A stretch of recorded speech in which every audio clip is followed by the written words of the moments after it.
இப்போ ரீசெண்டாக நிறையா காமெடியெலாம் நடக்குதுல்ல. ஸ்டாலின் சாரும் இந்த மற்றும் பலரும் ஒன்றா சேர்ந்துக்கிட்டு இந்த கருத்து கணிப்புன்ற பேரில் நிறைய அந்த கடுப்பில் விட்ட கணிப்பெல்லாம் விட்டுக்கிட்டு இருக்காங்க. அதில் திமுக 300 சீட்டு ஜெயிக்குமா, மற்றும் பலர் 700 சீட்டு ஜெயிக்குமா? யோ, எங்கேயா இருக்கு இத்தனை சீட்டு?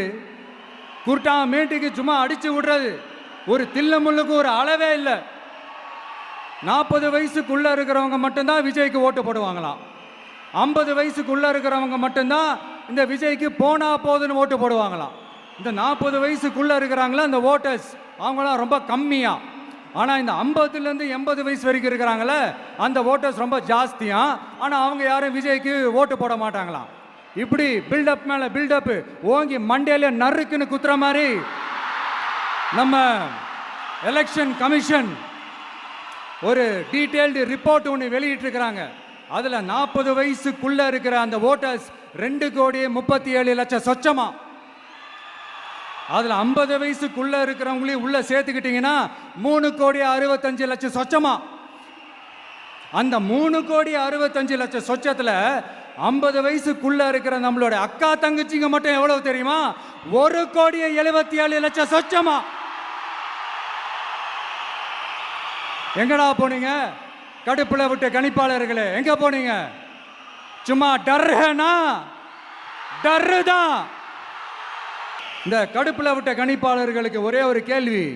இந்த 60 வயசு மேலே இருக்கிறவங்க, இந்த 70-80 வயசுல இருக்கிற என்னுடைய அம்மா, பாட்டி, அப்பா, தாத்தா, இவங்க எல்லாரும் நம்ம வீட்டு புள்ள விஜய், நம்ம வீட்டு புள்ள விஜி அப்படின்னு சொல்றதெல்லாம் உங்க காதுல விழலையோ? இந்த உண்மையெல்லாம் வெளியில சொல்லிராதுன்ட்டு 2 பேரும் நல்லா கவனிச்சு அமிச்சாங்களோ?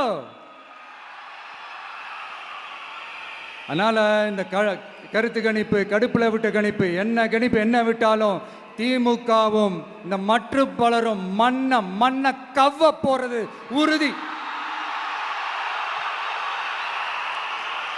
அவங்களோட இந்த ஆட்சி கனவு, லஞ்ச கனவு, ஊழல் கனவு, கொள்ளையடிக்கிற கனவு எல்லாம் கதம் தான்.